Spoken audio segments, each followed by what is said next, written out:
12 de octubre de 1492. Los tres buques, fletados por la corona de España, llegaban a un nuevo continente. El artífice de la gesta, don Cristóbal Colón, almirante de la mar Océana. Se inauguraba uno de los capítulos más interesantes, más apasionantes en toda la historia de la humanidad. A raíz del descubrimiento, numerosas flotas empezaron a viajar hacia las Indias, dispuestas a colonizar, a evangelizar y a asentarse en aquellos novísimos territorios. Era el inicio para el Imperio Español. Y pronto surgieron dudas sobre qué tratamiento se debería dar, se debería otorgar a los sometidos, a los aborígenes autóctonos sometidos a las armas y a las cruces españolas. Miles de colonos provenientes de la península ibérica fueron llegando en oleadas y se fueron instalando, recibiendo encomiendas de los reyes y recibiendo la misión de colonizar aquella tierra americana en brevísimo espacio de tiempo. Pero los indios, como os podéis suponer, llevaron la peor parte en esta hazaña, en esta gesta. No solo por las acometidas militares, sino también por las enfermedades que llegaban desde Europa.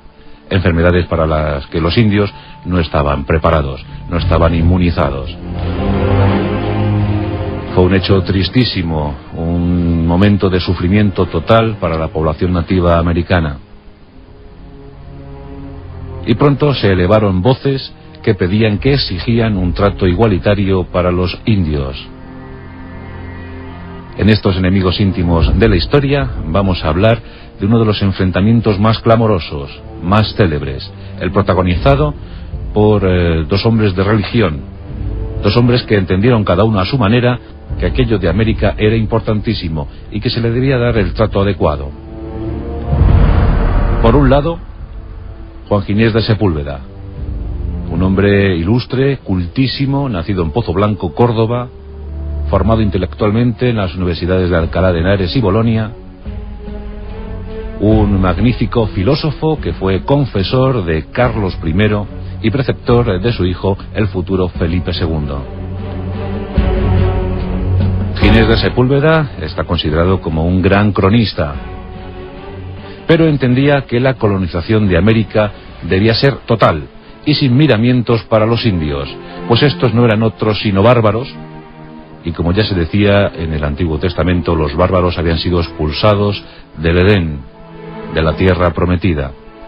Por tanto, si aceptaban la evangelización por las buenas, bien, pero si se utilizaban las armas o la durísima prueba de la humillación, de la esclavitud, no pasaba nada, no ocurría nada. Los conquistadores estaban legitimados para realizar tales actos. Los indios estaban en un clarísimo segundo plano. Lo importante era la conquista total de América. Y no se debía reparar en gastos ni en afrentas para conseguir ese objetivo. Ginés de Sepúlveda, como otros de su condición, defendieron esta actitud. Pero frente a él y a los que opinaban como él, se encontraban otros personajes, también ilustres, cultísimos, y el caso más diáfano, más claro, era el de Fray Bartolomé de las Casas. Bartolomé de las Casas, hijo de un comerciante de Tarifa, nacido en Sevilla, y que en principio viajó a América como lo hizo su padre. Él lo hizo en la expedición de Nicolás de Obando, llegando a las islas del Caribe y asumiendo la dirección de alguna encomienda. Tuvo indios bajo su cargo, trabajando en campos y minas. Y para la historia queda su ordenación como sacerdote en 1510, el primer sacerdote que se ordenó en América. Ese fue Fray Bartolomé de las Casas.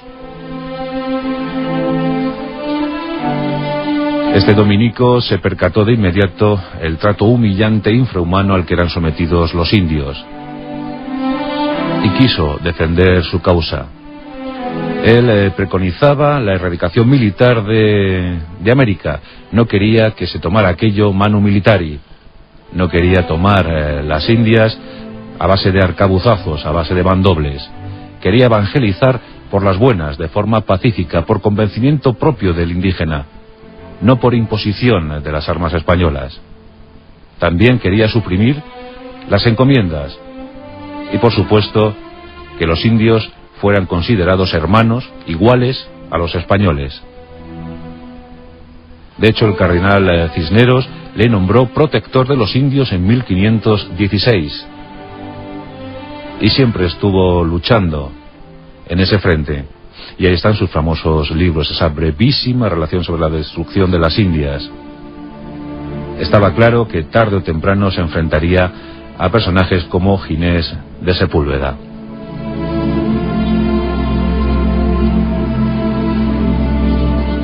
Todo estalló en agosto de 1550. Estos dos personajes, estos dos andaluces universales, estaban enfrentados de una forma y manera agria. Y llegó el momento para que se vieran las caras en un debate teológico que se produjo en Valladolid, en lo que se consideró, en lo que pasó a la historia como la disputa de Valladolid. En el periodo de un par de meses estuvieron discutiendo, tratando de imponer sus teorías. Carlos I había escuchado serenamente las hipótesis de Fray Bartolomé de las Casas. Incluso en 1520 le habían dado una misión que llevara a la práctica sus teorías de igualdad con los indios en Venezuela, en Cumaná.